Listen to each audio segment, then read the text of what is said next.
Assalamualaikum warahmatullahi wabarakatuh. Sobat Misteri Sunyi Mencekam, lagi dan lagi kami hadir menjumpai Anda. Seperti biasa akan menyuguhkan cerita-cerita misteri menarik.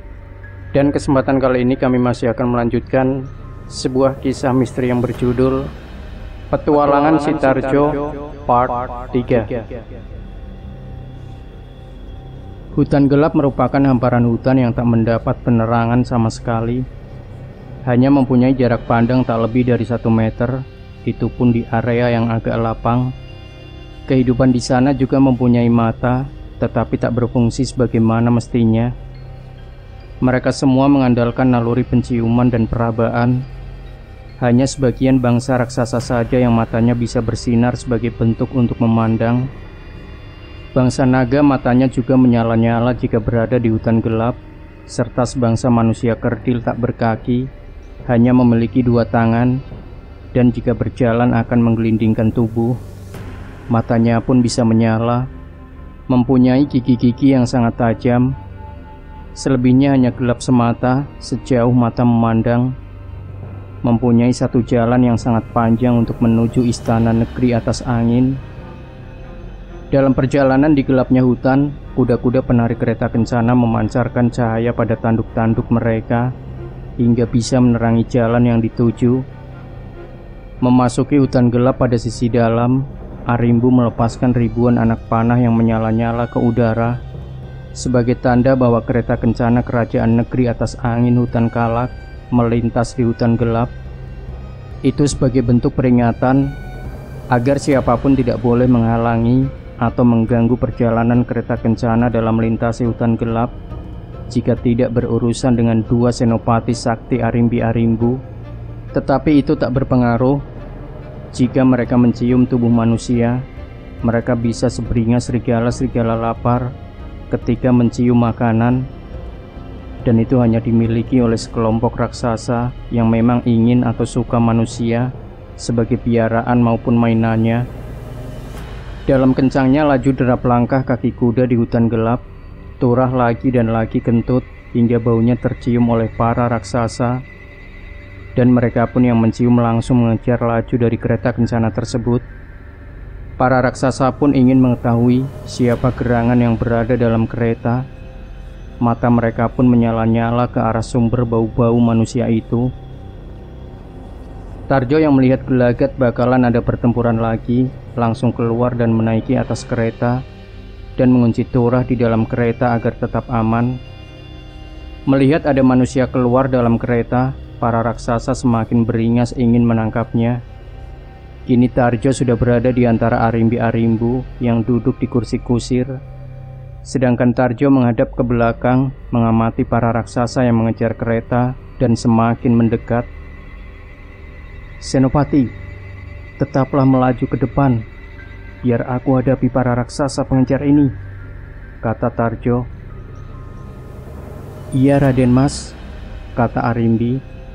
Sedangkan Arimbu sudah melangkah di atas kereta mendampingi Tarjo dan siap membentangkan busur saktinya ke arah para raksasa pengejar. Busur sudah direntangkan dan siap dilepaskan, sementara para raksasa sudah semakin dekat. Dan tiba-tiba sudah ada di kiri kanan laju kereta kencana serta menggapai-gapai tangannya untuk merenggut tubuh Tarjo. Arimbu seketika melepaskan ribuan anak panahnya, meluncur deras mengarah ke arah para raksasa yang ada di belakang. Seakan raksasa-raksasa itu dihujani oleh ribuan anak panah, dan yang kena pun langsung tumbang. Tetapi mereka terus merangsek mengejar, mata mereka kian menyala-nyala ke arah tubuh Tarjo, bagai upaya untuk menghipnotis Tarjo agar melompat dari kereta kencana yang terlindungi oleh senopati Arimbi dan Arimbu. Tarjo yang merasakan adanya pengaruh-pengaruh itu, maka dia berusaha melawan hawa dari hipnotis yang ditebar oleh para raksasa. Tetapi ketika dia berkonsentrasi melawan kekuatan hawa hipnotis, tiba-tiba 1 tangan raksasa dari samping menggapainya dan membuat Tarjo terpelanting jatuh. Meski raksasa yang ingin menangkap Tarjo sudah roboh tersambar cemeti geni Arimbi, tetapi ujung tangannya masih bisa menggapai tubuh Tarjo hingga terjatuh dari kereta kencana yang sedang melaju kencang. Seketika Arimbi dan Arimbu berpekik, "Hiat!" menghentikan kereta dan langsung melompat ke arah jatuhnya si Tarjo. Arimbu langsung mendorong kereta dengan tenaga dalam yang sangat kuat, menjadikan kuda-kuda penarik kereta berlari kembali menuju istana negeri atas angin yang hanya berpenumpang Turah saja. Ketika si Tarjo terjatuh, segerombolan manusia kerdil menggelinding langsung menangkapnya, mengeroyok Tarjo untuk dibawa ke rumah sarangnya. Ada teriakan-teriakan aneh yang bersaut-sautan dari mulut manusia kerdil tak berkaki. Sepertinya mereka mengundang bala bantuan teman-temannya, karena mereka kini telah bersaing berebut sosok tubuh manusia dengan para raksasa. Mengetahui manusia incarannya terjatuh dan kini tertangkap manusia kerdil, para raksasa pun berusaha mengambil hak yang akan menjadi miliknya. Dalam keseharian para koloni manusia kerdil takut dengan para raksasa. Akan tetapi kali ini, sosok manusia yang merupakan piala sangat berharga dan harus diperjuangkan dengan mati-matian, walau harus bertempur dengan para raksasa yang seharusnya ditakutinya. Kini mereka manusia kerdil berdatangan, memenuhi hutan gelap sisi jalan utama, di mana si Tarjo tadi jatuh, bertarung dengan para raksasa untuk mempertahankan apa yang sudah mereka dapatkan, yaitu sosok manusia sebagai kebanggaan tersendiri untuk mendapatkannya. Pertempuran hebat tak terelakkan manusia kerdil tak berkaki yang berjumlah ribuan, bertempur dengan para raksasa yang mungkin hanya ratusan, karena sudah banyak yang tersungkur ketika terkena panah Arimbu maupun sabetan cemeti geni Arimbi waktu mengejar laju kereta kencana tadi. Arimbi-Arimbu kesetanan dalam menyerang siapa saja yang ada di dekatnya. Semua tak luput dari kekejaman tangannya, baik manusia kerdil maupun raksasa terkena kekejaman senjata-senjata mereka dalam memecah pertempuran antara manusia kerdil dan raksasa-raksasa untuk menyelamatkan si Tarjo. Kini Arimbi merubah dirinya sebesar raksasa, sedangkan Arimbu merubah dirinya sendiri sekecil para manusia kerdil, agar dalam pertempuran mereka dapat menemukan si Tarjo yang terjebak di antara raksasa dan koloni manusia kerdil yang kini sedang menangkapnya.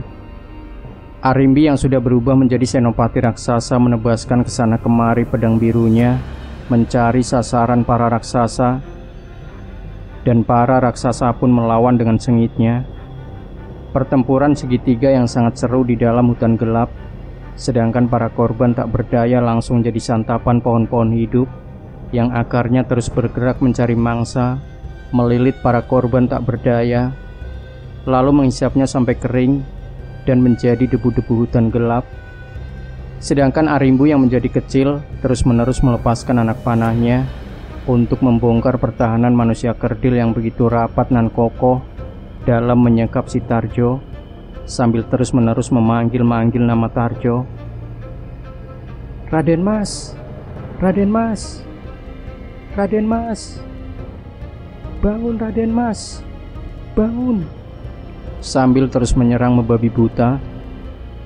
Sedangkan si Tarjo setelah terjatuh ketika melawan hipnotis para raksasa, masih terlelap tak sadarkan diri dan dilindungi manusia kerdil yang nantinya akan dijadikan tawanan atau piaraannya. Tarjo terus terlelap dalam mimpi, seakan dia terbuai dalam indahnya mimpi. Padahal Tarjo di tengah-tengah pertempuran sengit segitiga yang begitu riuh akan suara-suara peperangan berwarna kematian.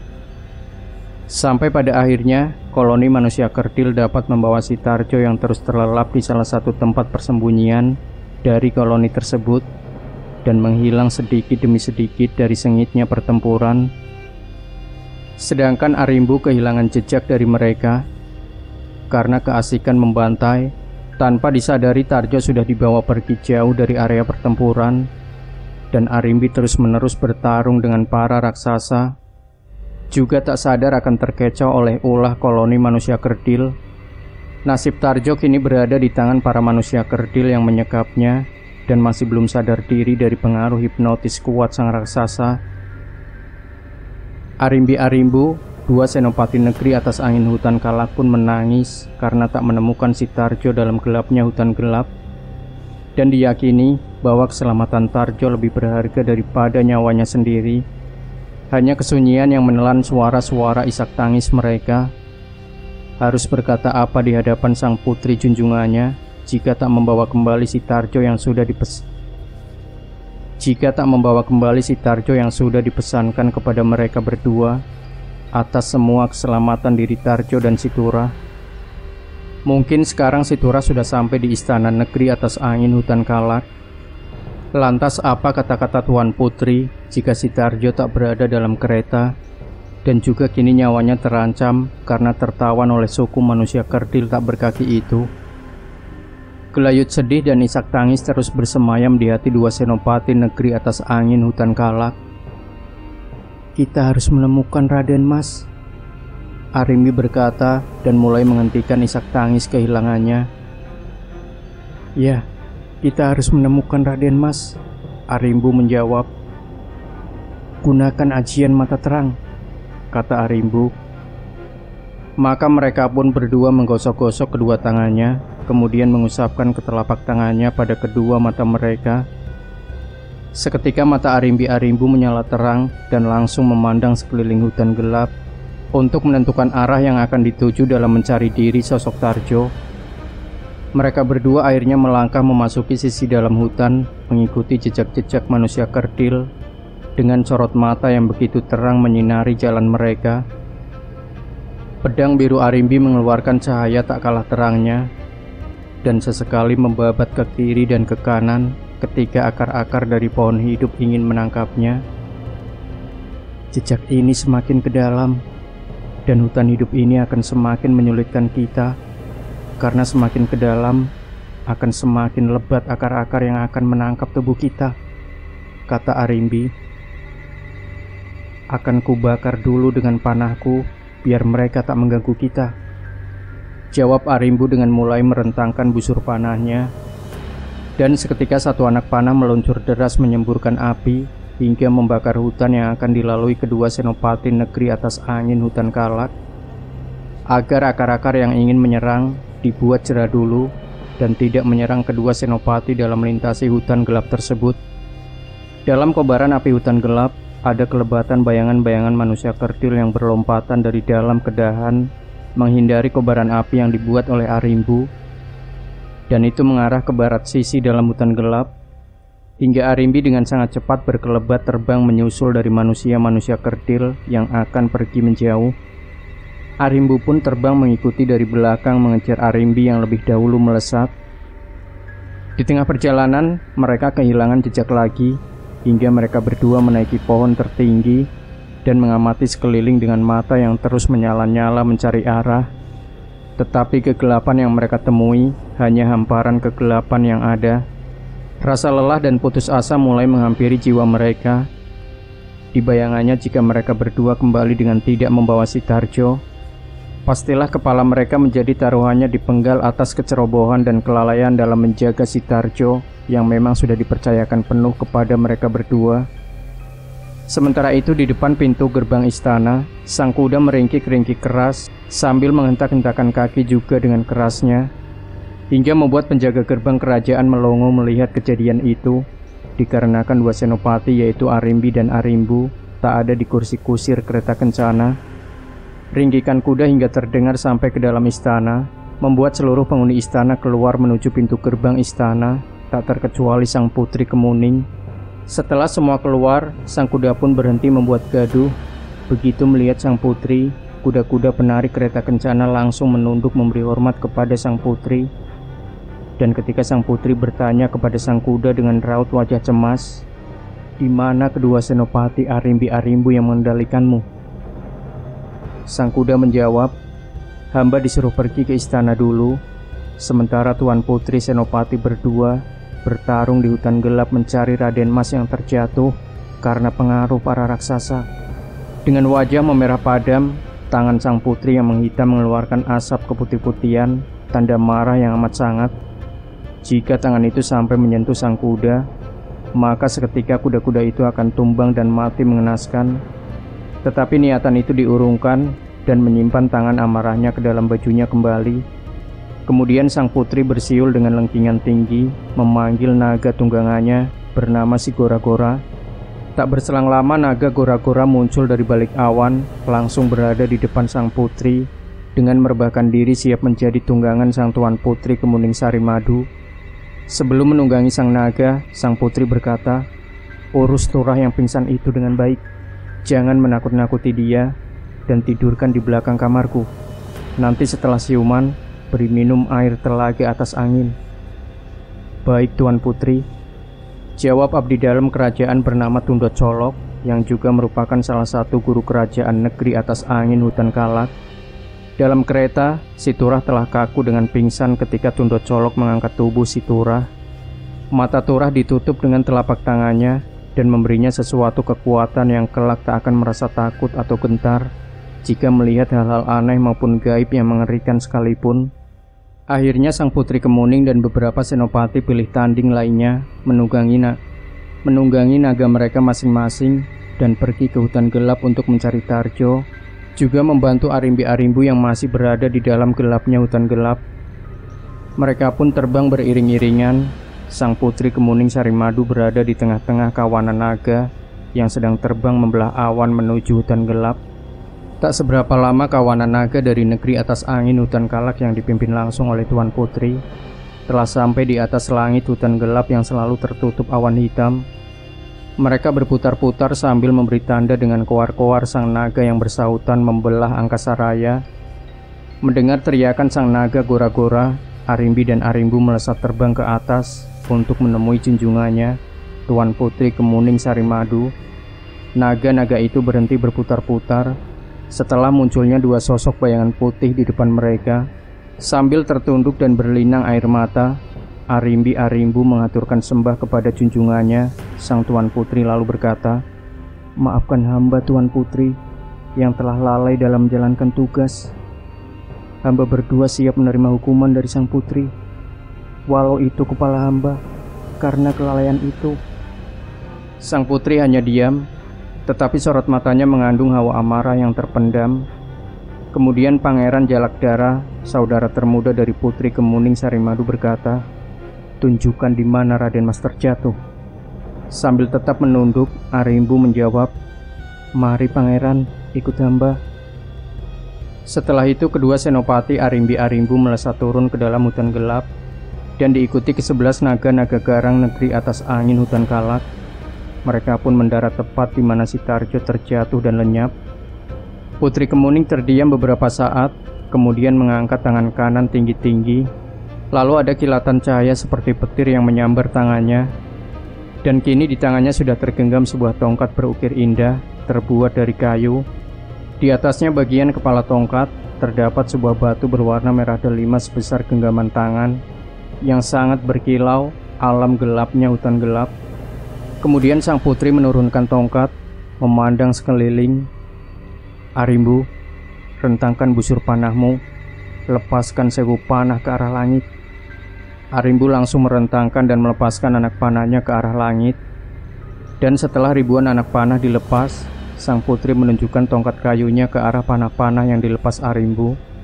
Seketika itu keluarlah cahaya-cahaya abadi dari panah-panah arimbu yang didorong oleh sekilas cahaya yang keluar dari permata merah delima tongkat Putri Kemuning, hingga membuka tabir awan hitam yang kini menjadi terang benderang di area mereka berpijak, beradius sejauh mata mereka memandang.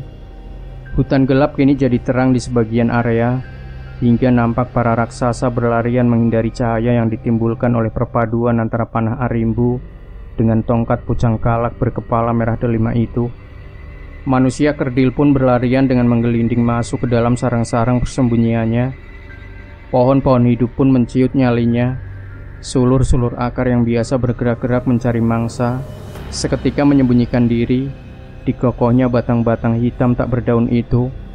"Hai penghuni hutan gelap, serahkan sahabatku yang kutangkap itu." Suara sang putri menggelegar seantero hutan gelap. Tapi tak ada jawaban, hanya kesunyian mendera suasana hutan gelap. Mereka rupanya ketakutan akan kehadiran sang Putri Kemuning yang begitu kejam tangannya kala amarah melanda. "Hai, kembalikan sahabatku, cepat!" Ini suaranya lebih menekan dan dengan dorongan tenaga yang luar biasa besarnya. Mungkin seluruh penghuni hutan gelap mendengar suara bernada ancaman dari sang putri kerajaan negeri atas angin hutan Kalak. Sejenak sunyi menyelimuti benak-benak para senopati dan sang putri. Alam seketika hening, laksana rasa takut yang mengkirap suasana batin para penghuni hutan gelap. Asap-asap tipis sisa kemarahan Arimbi-Arimbu masih menggelantung. Dirasa takut pohon-pohon hidup yang tak bisa lari kemana-mana. Tak selayak para raksasa dan koloni suku kerdil yang menyembunyikan diri dalam lubang-lubang persembunyian dan sisi gelapnya hutan.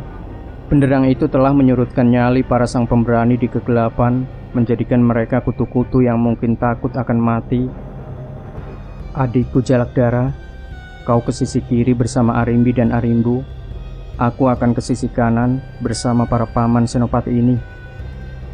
Baik Yunda, jawab Jalak Darah. Mereka pun bergerak ke sisi kanan dan sisi kiri hutan gelap untuk menemukan Sitarjo. Sementara itu keadaan Sitarjo masih terlelap pulas dalam menghipnotis sang raksasa. Tetapi tubuhnya aman karena adanya pusaka kayu pucang Kalak yang masih setia terselip di pinggangnya. Tak akan ada yang bisa melukai Sitarjo meski dia tertidur nyenyak. Para manusia kerdil yang menculiknya tak bisa berbuat apa-apa. Mereka hanya bisa mengangkatnya, tetapi tak bisa mempermainkan atau menyakiti tubuhnya, juga tak bisa menyadarkannya.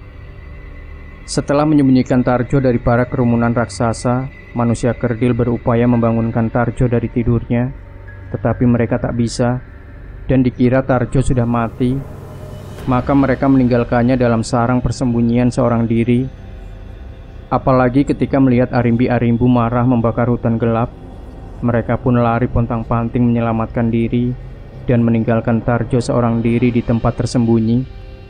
Dalam tidur lelap, sang Tarjo merasa dibawa raja-raja pendahulu dari negeri atas angin hutan Kalak, di mana memang hutan gelap merupakan tempat bertapa para raja dan kesatria-kesatria negeri atas angin hutan Kalak. Di tempat persembunyian itulah dulunya menjadi tempat pertapaan raja-raja maupun kesatria dalam menimba ilmu-ilmu pamungkas yang sakti mandraguna. Tarjo dalam tidurnya merasa ada yang mengajari sesuatu dalam mimpi. Gerakan-gerakan aneh di mana dia berdiri di tengah-tengah dan dikelilingi oleh orang yang tak dikenal sebelumnya. Dan Tarjo merasa disuruh menirukan gerakan-gerakan yang tak pernah bisa dia pahami dengan cepat dan tanggap. Dan di lain tempat, di dalam istana, Situra sudah siuman dan sehat kembali. Tundot Colok yang diberi mandat untuk menjaga Turah tak sedikit pun berpaling dari tubuh Situra. Sewaktu Situra masih pingsan, melihat Situra sadar, abdi dalam yang juga salah satu guru sakti kerajaan negeri atas angin bernama Tundot Colok langsung memberinya minuman dalam periuk perak berisi air telaga atas angin. Tanpa sungkan-sungkan lagi, Situra menghabiskan air telaga atas angin yang tersedia di periuk itu. Entah haus atau kerasukan dan cengar-cengir ketika melihat orang asing yang memberinya minum. Seperti itulah Situra cengar-cengir ketika seseorang memberinya sesuatu, meski yang memberinya tidak dikenalnya. Setelah itu Tundot Colok memperkenalkan diri. Saya Tundot Colok, abdi dalam kerajaan negeri atas angin. Saya juga akan menjadi pengawal Anda dan Bagus Turah selama berada di negeri atas angin. Lulu, kowe kok ro jenengku paman? Tundot Colok hanya tersenyum dan berkata, Tuan Putri Kemuning den yang memberitahu nama jenengan. Wele-wele, aku terkenal toh rupanya. Terus Mas Tarjo? Doro Putri kemana? Sambil tertawa, Tundot Colok pun berbohong atas kejadian sesungguhnya dan berkata, Raden Mas Tarjo dan Tuan Putri masih jalan-jalan keliling istana negeri atas angin bersama Arimbi dan Arimbu. Karena Raden Mas Tarjo berkeinginan melihat-lihat seluruh yang ada di istana negeri atas angin. Negeri atas angin hutan Kalak begitu makmur, semua rakyat yang hidup di sana dalam kesejahteraan. Semua tata pemerintahan berjalan tanpa ada gejolak saling menjatuhkan atau iri kepada yang lain. Sendi-sendi kehidupan berdenyut mengikuti peraturan-peraturan yang telah digariskan oleh kerajaan. Tak ada dari rakyat yang melanggar sampai batas melebihi, hingga pihak kerajaan sampai menjatuhkan hukuman yang berat. Jika memang ada akan terhukum mati. Itu menjadikan mereka mentaati semua peraturan dan hukum negara. Dalam keseharian mereka sering bergotong royong, saling mendukung dan rukun sesama mereka. Sungguh pemandangan yang sangat kontras dengan kehidupan nyata di mata Turah. Ketika Tundot Colok mengajak melihat-lihat sisi barat istana dari kehidupan masyarakat negeri atas angin hutan Kalak, Turah melihat suatu kejadian di suatu tempat aula yang besar, di mana di situ diadakan pemilihan hulu balang sisi istana barat yang memang sedang kosong karena hulu balang lama Ki Randu Anom telah diangkat menjadi senopati istana barat hingga kedudukannya sebagai hulu balang ditinggalkannya. Maka akan dipilihnya lagi pengganti hulu balang Randu Anom yang sekarang naik pangkat menjadi senopati. Dalam pemilihan itu banyak dihadiri kesatria-kesatria dan prajurit negeri atas angin hutan Kalak, dan yang memimpin sendiri pemilihan itu adalah Ki Randu Anom sendiri. Ki Randu Anom hanya menancapkan tombak saktinya di sebuah batu dalam aula tersebut, dan mereka para prajurit dan kesatria antri untuk mencabut tombak sakti Ki Randu Anom dengan tertib, tanpa ada saling sikut berebut yang terdepan untuk mencabut agar bisa menang dalam pemilihan hulu balang baru tersebut. Mereka antri dengan teratur sesuai nomor antrian mereka masing-masing, suatu bentuk budaya yang patut dicontoh di kehidupan nyata. Di sisi lain, ketika Tundot Colok mengajak si Turah dalam acara jalan-jalan di sisi barat istana negeri atas angin hutan Kalak, Tundot Colok memperlihatkan budaya rapat anggota Dewan Kepemimpinan Istana Barat yang dihadiri semua para pemimpin Istana Barat. Tak ada yang absen dalam rapat tersebut. Tak ada hujan interupsi atau pertengkaran mulut hingga meramaikan suasana ruangan layaknya ruangan bermain anak-anak tingkat kanak-kanak yang memperebutkan mainan atau makanan. Tak ada yang mengantuk atau tertidur ketika putusan-putusan penting dibacakan atau sebagainya, seperti yang dilakukan oleh anggota dewan kita ketika mengadakan rapat kebijakan. Sungguh suatu bentuk pemerintahan yang berjalan jujur dan adil, sesuai jalan masing-masing, dengan tak melanggar tata tertib yang sudah digariskan oleh pihak kerajaan. Bukan tak berarti di kerajaan negeri atas angin hutan Kalak tak ada penjahat atau semua warganya baik-baik semua, bukan. Dalam peradilan negeri atas angin hutan Kalak, para hakim pengadilan diisi oleh sosok hakim yang sangat bijak. Dalam memutuskan perkara seadil-adilnya, tak melihat itu anak, kerabat, bahkan pejabat itu sendiri. Jika bersalah maka akan dihukum. Tak ada sogok menyogok perkara atau lobi-lobi jual beli masa hukuman, karena jika itu dilakukan maka sang hakim akan menjatuhkan hukuman bertambah berat jika mengetahui adanya praktek-praktek tersebut. Turah dalam berjalan-jalan dengan Tundot Colok di pengadilan negeri atas angin hutan Kalak diperlihatkan suatu bentuk putusan peradilan, di mana di situ terjadi suatu perkara antara rakyat biasa bernama Trunggo Jalak, gadis cantik bernama Kecubung Genik, dan seorang pejabat kerajaan Istana Barat negeri atas angin hutan Kalak bernama Adipati Sosro Minyak Sabrang. Mereka terlibat cinta segitiga. Si Trunggo Jalak seorang jejaka, si Kecubung Genik adalah gadis bangsawan Istana Sisi Barat, sedangkan Adipati Sosro Minyak Sabrang sudah beristri 2 dan masih ingin menikah lagi dengan Kecubung Genik. Maka terjadilah gejolak, sehingga si Trunggo Jalak melaporkan si Adipati Sosro Minyak Sabrang ke pengadilan negeri atas angin hutan Kalak Istana Barat dalam pergulatan peradilan yang sangat rumit karena masalah cinta. Maka sang hakim memutuskan putusannya kepada si Kecubung Genik untuk memilih sendiri lelaki yang akan menyuntingnya. Dan setelah putusan dari sang gadis Kecubung Genik, maka kedua lelaki yang memperebutkannya harus mematuhi dengan seikhlas-ikhlasnya, dan yang tidak dipilih menjauhi juga tak menggoda lagi. Sedangkan untuk yang dipilih harus menikahinya dengan segera, paling lama 3 hari setelah putusan pengadilan diketok. Kecubung Genik sebelum memutuskan melihat-lihat kedua lelaki di hadapannya. Kemudian setelah dirasa cukup, dia menunduk dan berdiri melangkah menuju meja hakim untuk memberikan putusannya. Sang hakim pun menyambutnya dengan ramah penuh senyuman. Setelah berbisik sebuah nama kepada sang hakim, Kecubung Genik kembali duduk di tempatnya semula dan menunduk tanpa berani melihat kedua lelaki yang bertampang cemas, berharap akan terpilih oleh Kecubung Genik yang sintal dan cantik itu. Hakim pun bersuara, Pengadilan Negeri Atas Angin Hutan Kalak memutuskan sesuai pilihan yang terhormat Putri Kecubung Kenik, dan putusan ini harus dipatuhi sesuai Perundang-undangan Negeri Atas Angin.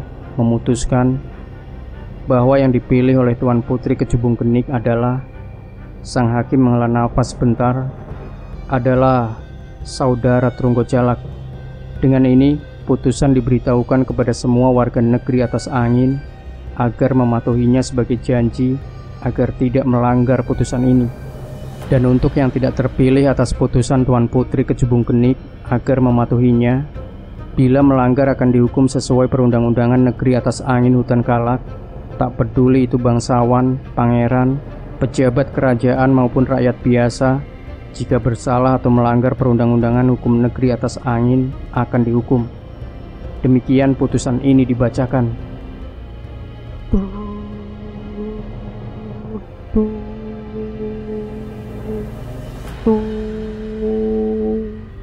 Suara trompet putusan ditiup. Si Turah tersenyum melihat kejadian tersebut. Sebuah peradilan di mana sebuah putusan dapat diterima semua pihak tanpa ada banding atau penolakan putusan dari keputusan tersebut. Kini si Turah diajak ke sisi lebih barat Istana Barat yang langsung berbatasan dengan Angkasa Raya. Tampaklah kumpulan awan yang sangat indah di langit biru. Sungguh sebuah pemandangan yang sulit disaksikan di belahan bumi manapun. Kemudian si Turah diajak menuruni sebuah tangga ke bawah. Setelah berjalan ke bawah, kini hamparan awan itu persis di hadapannya. Turah begitu tertegun kagum dengan semua yang dilihatnya. Hamparan awan putih bersih membentuk permadani yang indah mengapung di udara. Kemudian terdengar koar-koar suara yang tak pernah didengar sebelumnya oleh si Turah.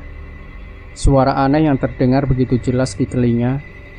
Perhatian Turah kini tak lagi ke arah permadani awan yang indah, melainkan ke arah sumber suara.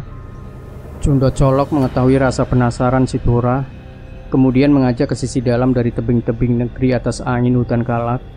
Kemudian Cundo Colok menyuruh Turah berdiri menghadap ke hamparan awan dan berkata, "Rentangkanlah kedua tanganmu, tataplah jauh dalam awan tersebut." Turah menuruti semua yang diperintahkan Cundo Colok tanpa membantah atau bertanya balik. Kemudian Cundo Colok memotong punggung si Turah. Sekejap tubuh Turah menjadi dingin seperti hawa pegunungan menyusuri aliran darahnya dan menjalari ke sekujur tubuh, hingga dalam sekejap tampak menggigil kedinginan. Lalu Cundo Colok menarik bahu kiri kanan dengan kedua tangannya diarahkan kedua telapak tangan hingga jari-jari si Turah. Sekejap pula tubuh Turah teralih hawa hangat yang keluar dari kedua bahunya. Ternyata tadi Cundo Colok membersihkan tubuh Turah dengan memasukkan hawa dingin dan menariknya kembali, kemudian mengisi hawa murni hangat sebagai pengisi hawa yang akan bersemayam selamanya di tubuh Turah. Kemudian tangan Cundo Colok mencengkram kepala Turah, maka tampaklah kepulan asap putih tipis dari rambut si Turah. Turah merasakan hawa kepalanya serasa berat, seperti menanggung beban berkati-kati di kepalanya. Asap-asap tipis itu terus mengepul dari kepala Turah, dan secara perlahan kepalanya terasa enteng dan semakin enteng seiring hilangnya asap-asap yang keluar dari kepala. Gimana rasanya? Badan saya terasa ringan semua, pegel-pegel amblas, dan serasa hangat terus. Juga mata ini lebih dapat melihat lebih jauh lagi. Ini telinga bisa mendengarkan lebih tajam. Alhamdulillah, jawab Turah. Ayo kita lihat suara-suara aneh yang terdengar ini, ajak Cundo Colok. Mereka pun berjalan ke lorong-lorong remang karena kiri kanan adalah dinding batu. Maka di suatu tempat agak lapang, tampak dua sosok berambut dan berjenggot menyentuh tanah. Yang satu berjubah hitam panjang hingga tak nampak telapak tangan maupun kakinya. Yang satu lainnya pun sama, cuman berjubah putih panjang. Yang berjubah hitam berambut dan jenggot hitam, sedangkan yang putih berambut serta jenggot putih.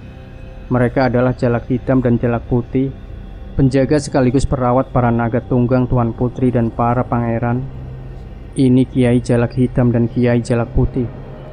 Beliau penjaga alam bawah tanah, di mana naga-naga bersarang, di mana beliau ini yang menjaga semua naga yang dipelihara di sini.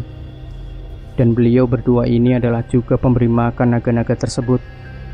Makanan para naga adalah orang-orang negeri atas angin yang mempunyai kesalahan yang amat sangat berat dan sudah diadili oleh pihak kerajaan, atau lebih tepatnya hukuman mati. Mendengar penuturan, Cundot Colok bergidik juga bulu tengkuk Turah. "Mari, masuk ke dalam," kata Cundot Colok. Turah pun mengikuti Cundot Colok masuk ke dalam sarang-sarang naga sambil sesekali memandang dengan tatapan aneh kepada kedua sosok jalak putih dan jalak hitam. Dalam sarang naga ada hanya jalan setapak, di mana di situ banyak naga-naga bersarang atau tinggal. Mereka berdiam di tebing-tebing curam yang langsung berbatasan dengan angkasa raya. Ketika ingin terbang, mereka hanya menjatuhkan diri ke udara dan langsung terbang kemana arah yang akan dituju. Turah begitu takjub melihat berbagai naga yang berdiam di sana. Sayang naga terbesar dan terhebat keluar bersama sang putri, dan beberapa yang angker-angker dibawa ke hutan gelap mencari Tarjo yang sampai kini belum ditemukan oleh sang putri, dan itu tidak diketahui oleh si Turah. Kiai Jalak Putih dan Kiai Jalak Hitam merupakan pawang bagi naga-naga yang bersarang di tebing-tebing di bawah istana negeri atas angin. Merekalah yang melatih para naga menjadi tunggangan yang handal dalam pertempuran atau akrobatik udara. Mereka juga melatih naga-naga yang baru belajar terbang, juga dilatih untuk bertarung mati-matian, sehingga jika menghadapi pertempuran tidak lagi dipertanyakan nyalinya. Turah hanya menyimak saja semua penjelasan yang dituturkan Cundot Colok tentang semua naga-naga dan sang perawatnya sekaligus penjaganya, dan Kiai Jalak Putih dan Jalak Hitam. Tiba-tiba satu sama lain memegang kedua tangan Turah. Kiai Jalak Hitam memegang tangan kiri dan Kiai Jalak Putih memegang tangan kanan. Mereka pun menariknya secara bersamaan dengan cara diam-diam. Turah yang sedari tadi menaruh curiga langsung berteriak, "Lepaskan! Tolong aku, Cundot Colok!" Cundot Colok yang berada di depan satu langkah langsung berpaling ke belakang, mendapati tangan si Turah yang sudah terentang dengan teriak-teriak minta tolong. Tapi Cundot Colok tidak menolongnya, melainkan tertawa terbahak-bahak melihat Turah yang kian meronta-ronta, takut menjadi makanan para naga. Melihat Cundot Colok tertawa terbahak-bahak, Turah langsung mengeluarkan caci makian. "Pengkhianat, kutu kupret, setan comberan tengik, lepaskan aku, atau kuratakan istamu bangsat!" Cundot Colok malah tertawa lebih keras, sedangkan Kiai Jalak Hitam dan Putih sudah lenyap memasuki tubuh Turah dan menyatu di dalamnya. Cundot Colok masih tertawa-tawa melihat tingkah Turah, sedangkan si Turah sudah mulai terlepas dari pegangan Kiai Jalak Putih dan Kiai Jalak Hitam. Karena mereka berdua sudah menyatu dalam tubuh Turah, sedang si Turah sendiri baru menyadari kalau di dalam dirinya ada sesuatu yang beda, seperti kepercayaan diri yang begitu tinggi secara tiba-tiba, dan itu berkat keberadaan Kiai Jalak Hitam dan Putih bersemayam di dirinya. Kiai Jalak Hitam dan Putih sejak awal bertatap mata dengan si Turah sewaktu diperkenalkan oleh Cundot Colok sangat tertarik dengan jiwa Turah, dan mereka berdua sepakat untuk bersemayam dalam tubuh Turah selama diinginkan oleh sang pemilik tubuh itu sendiri. Cundot Colok masih tertawa-tawa meski tak sekeras tadi, sedangkan Turah hanya garuk-garuk kepala, malu atas perkataan memaki tadi pada Cundot Colok. "Maaf Paman Cundo atas mulut kotorku tadi. Aku tak mengira kalau kedua kiai menyukai tubuhku yang kotor ini." Sudahlah. Aku tahu apa yang ada di pikiranmu. Kau takut dijadikan makanan naga-naga itu kan?" kata Cundot Colok. "Iya Paman, maafkan orang bodoh ini," jawab Turah sambil tersipu malu atas caci maki tadi. "Sudah Paman tahu, yang penting kedua kiai yang bersemayam dalam tubuhmu akan menjadikanmu sosok manusia yang akan susah disentuh oleh apapun, atau makhluk-makhluk jahat yang ingin mencelakai dirimu selama kau berada di negeri atas angin hutan kalak ini." "Terima kasih Paman," jawab Turah bersemangat karena dirinya kini berilmu. Sementara itu di hutan gelap, Tarjo masih tertidur dengan mimpi-mimpi bertemu dengan para raja-raja, juga kesatria-kesatria leluhur negeri atas angin hutan kalak. Karena memang di tempat Tarjo tidur terhipnotis adalah tempat di mana para raja dan kesatria luhur menempuh ilmu-ilmu pamungkas di sana. Ternyata Tarjo dijadikan murid istimewa bagi raja-raja dan kesatria terdahulu, karena baru sekali ini dalam siklus dunia negeri atas angin mengangkat anak manusia menjadi murid mereka, dan itu sudah merupakan kehendak Sang Pencipta alam semesta bahwa sosok anak manusia bernama Tarjo menjadi murid dari raja di raja negeri atas angin hutan Kalak, dan itu akan menjadikan sosok si Tarjo menjadi manusia langka di muka bumi, karena menjadi dan mungkin satu-satunya mendapat ilmu-ilmu langka dari para raja-raja di negeri atas angin sebelum-sebelumnya, yang memang rata-rata sakti dan bijak dari segi manapun. Hutan gelap yang angker kini tampak lebih angker dari sebelumnya, sejak kedatangan Tuan Putri, Pangeran, serta para senopati dengan naga-naga yang sangat amat menakutkan itu mengobrak-abrik seluruh hutan gelap untuk mencari si Tarjo. Karena dalam penglihatan mata batin sang Tuan Putri, Tarjo tersekap di suatu tempat yang terselubung dengan pengamanan super rapat. Tuan Putri tidak mengetahui bahwa yang melindungi Tarjo adalah para leluhur raja di raja negeri atas angin sendiri.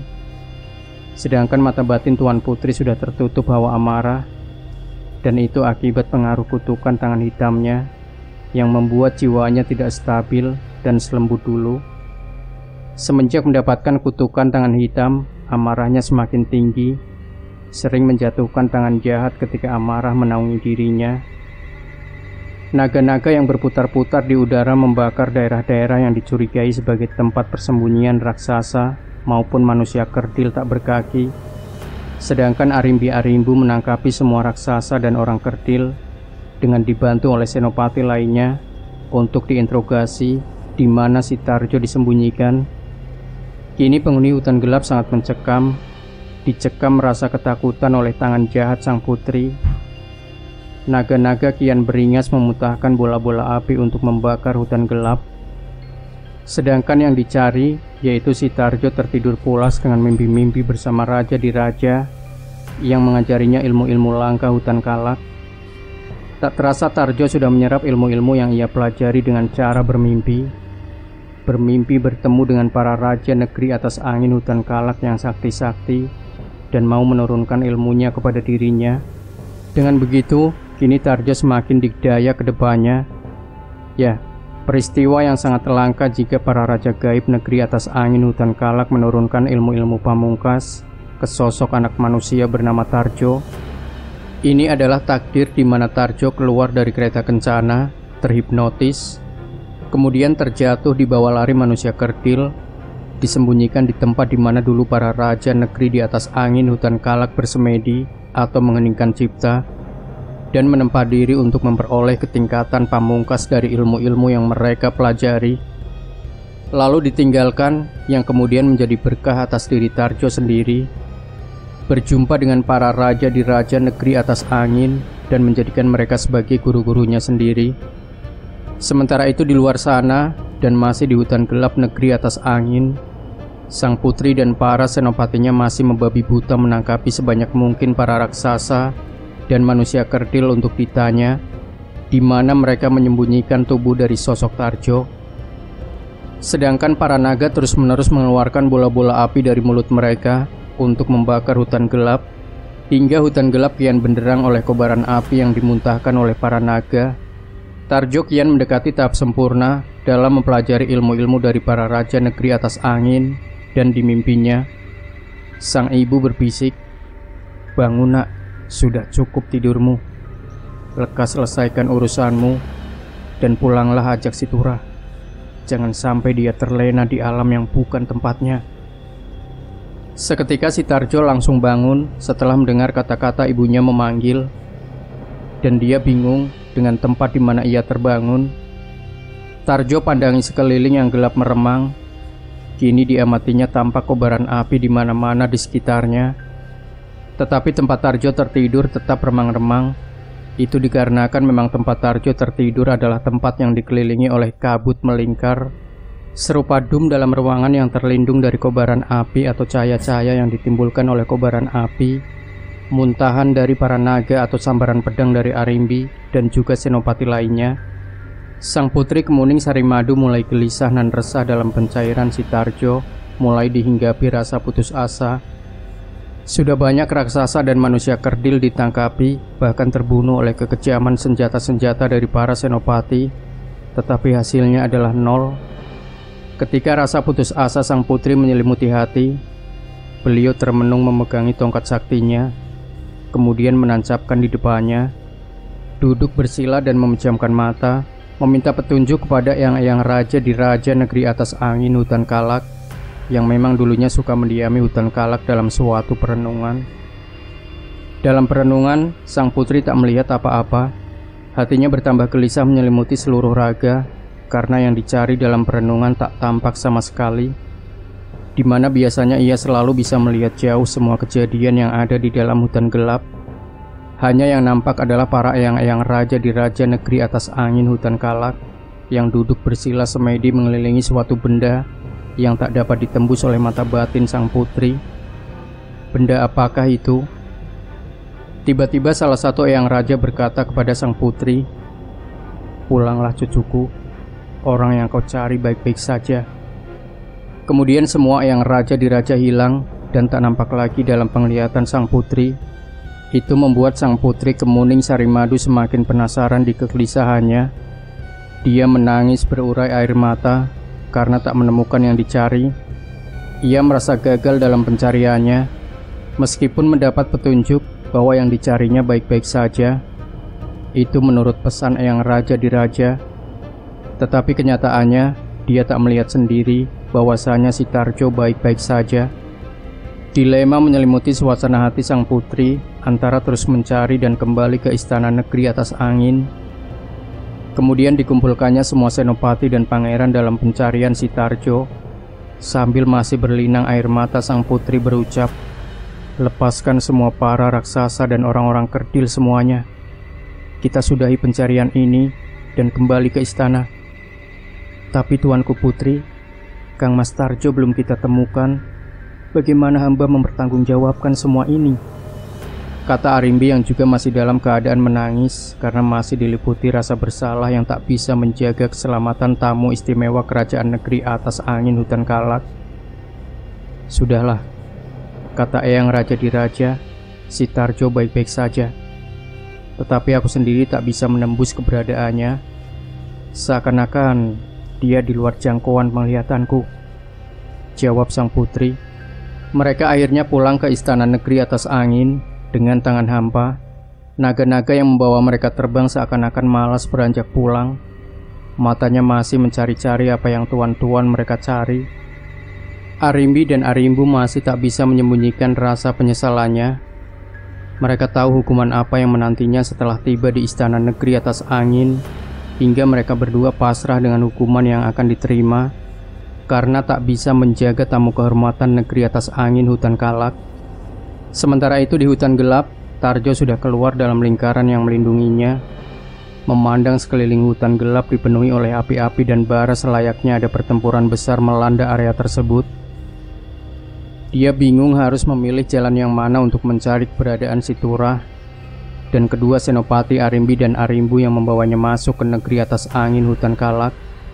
Lalu ada bisikan gaib, "Berjalanlah ke depan sampai kau menemukan sosok batu berwujud naga yang sedang tidur. Dan nanti ketuklah kepalanya dengan pusaka kayu kalak.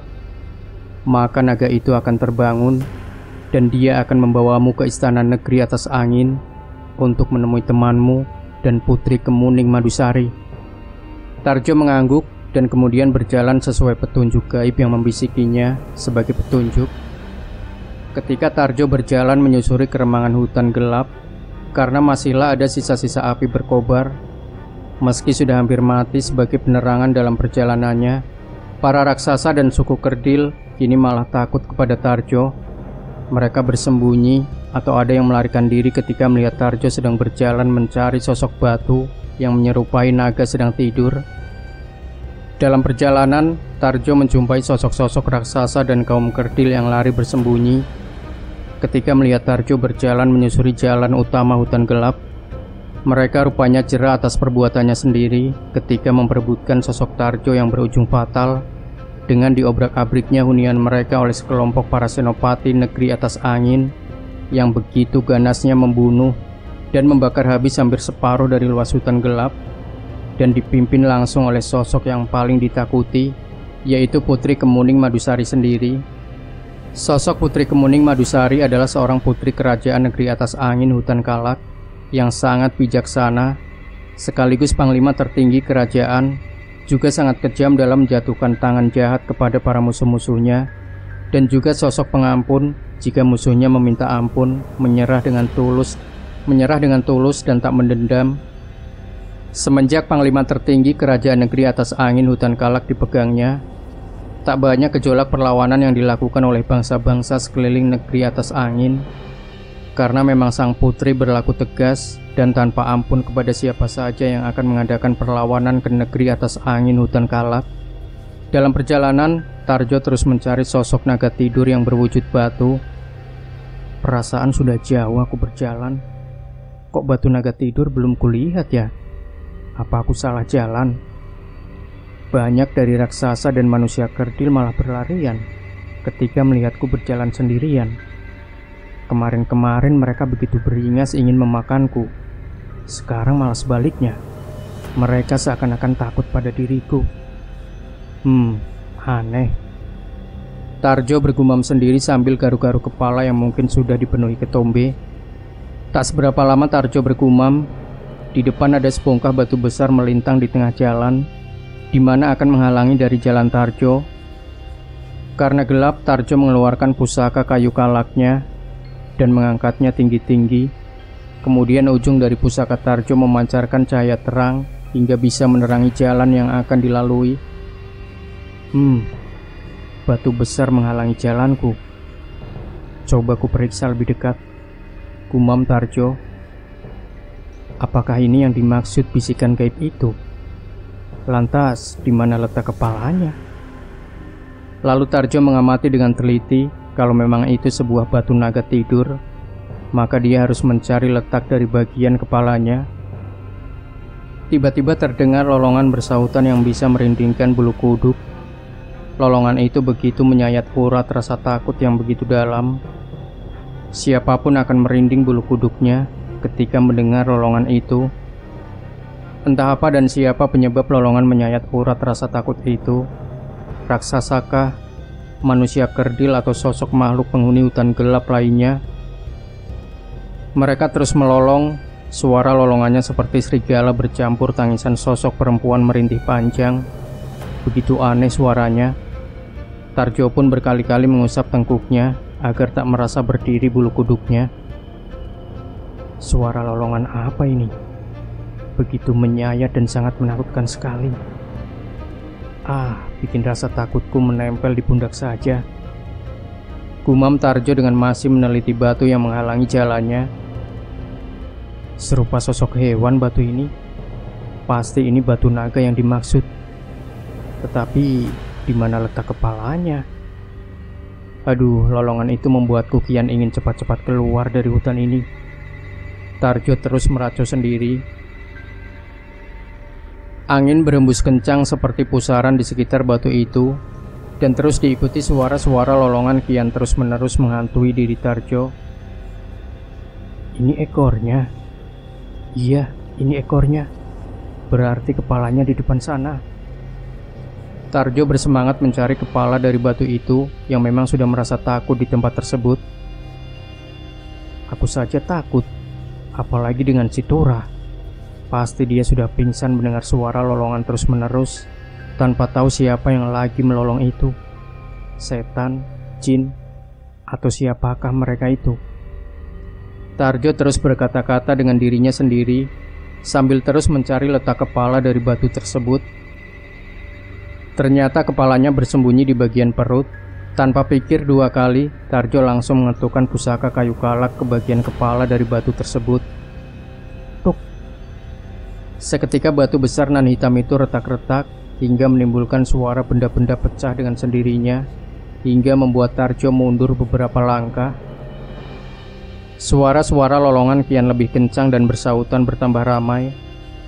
Sedangkan angin kian besar berputar di sekitar batu naga tidur tersebut. Dan tak seberapa lama, sosok naga mencoba berdiri dan mengibas-ibaskan pecahan batu-batu yang menempel di tubuhnya. hingga menimbulkan suara ratusan bahkan ribuan piring atau gelas yang terjatuh ke tanah secara beriringan. Naga itu telah berdiri sempurna, matanya menyala merah, hidungnya mendengus mengeluarkan kepulan asap seperti kepulan asap knalpot mobil yang baru di starter. Tarjo mundur beberapa langkah, tak mengira akan bertemu sosok naga yang sama dengan di film-film negeri dongeng. Naga itu mengeluarkan raungan panjang. Mungkin dia mengabarkan bahwa telah selesai atau bangun dari pertapaannya. Seiring berhentinya raungan panjang itu, berhenti pula lolongan dan pusaran angin yang sejak dari tadi menghantui benak pikir Tarjo. Naga itu kemudian berlari ke sana kemari sambil mengepak-kepakan sayapnya, seperti sosok bayi naga yang akan belajar terbang. Tarjo masih terperangah dengan apa yang dilihatnya. Sekarang tetap mencoba tenang, walau di hatinya ada bimbang.